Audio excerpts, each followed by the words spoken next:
Now let's jump into versioning. Just keep in mind that A, I'm on Windows, and B, the objective of this tutorial is not to explain Git, version control, GitLab, or anything of that sort. It's focused on how to integrate your existing Git repos with Visual Studio Code. So let's get started. If you do have questions on Git, I have another course which is on Git separately, but right now we're just focusing on how to integrate Git in VSCode. So let's get started. The first thing we need is, let's open up VSCode, right?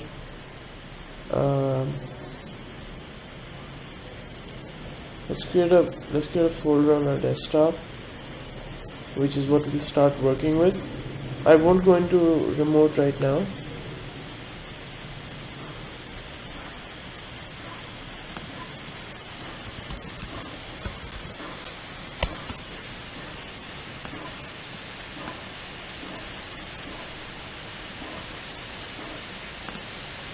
So let's open folder.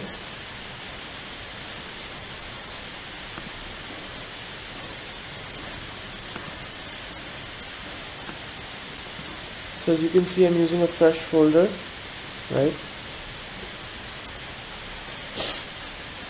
No files, nothing. Now, the way you start working with Git is you click on the icon here. Right now you'll see nothing is provided, right? So typically what you would do is you would open Git bash or terminal on the Mac. I'm on Windows right now. And you would go to the folder,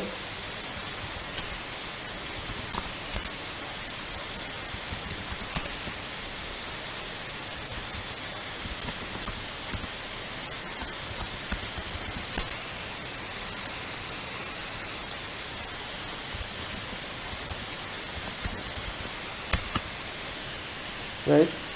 And you would do git init like this to initialize your Git repo. But here you just click on this button here, right? And then you choose the folder, and you've initialized it. Now let's add a file.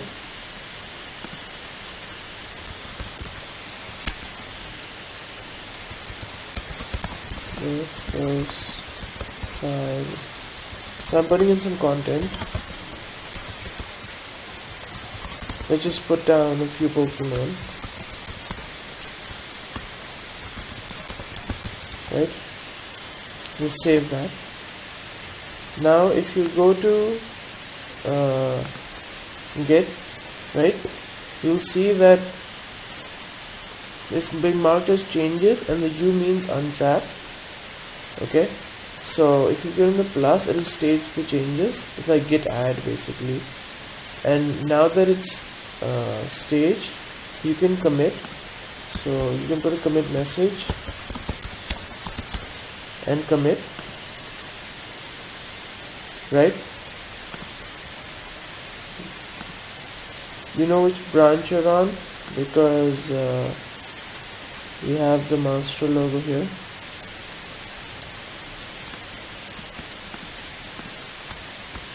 So now notice one thing, any changes you're making will get registered with this green tab here, green sort of line, which marks addition, blue marks modification, and red marks a deleted line.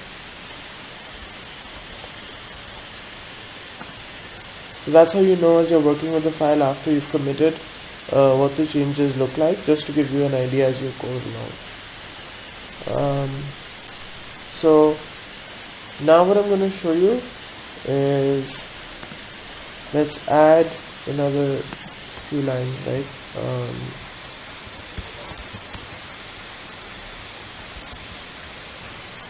So I just added another few lines. I go back to my Git. I see it's modified with the M. I can immediately see the changes with the git diff. I don't even have to pull anything up. With the git diff, it comes automatically, and I see the additions that I made.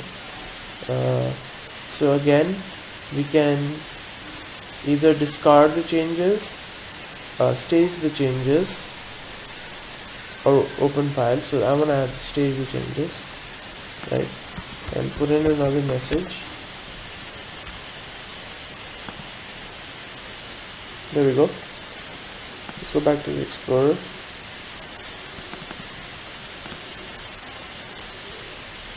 So that's how you can pretty much add and commit.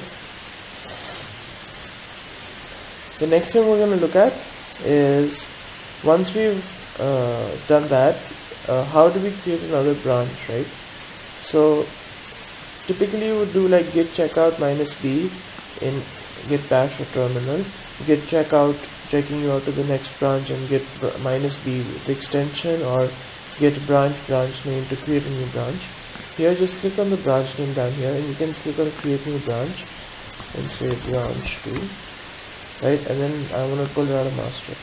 So now we're on branch 2, and I selected switching to branch 2, so I'm automatically on branch 2 now. So yeah, now let's make a few changes here just for branch 2, right? Save that, go back to git. You can see the one marker here showing you one file is changed. Let's add these changes in.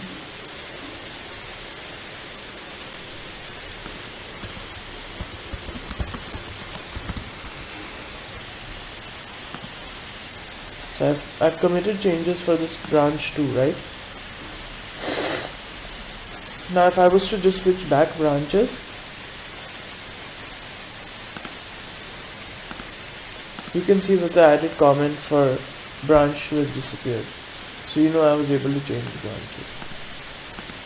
That's it for the basic training here. Next we'll get into some more advanced topics.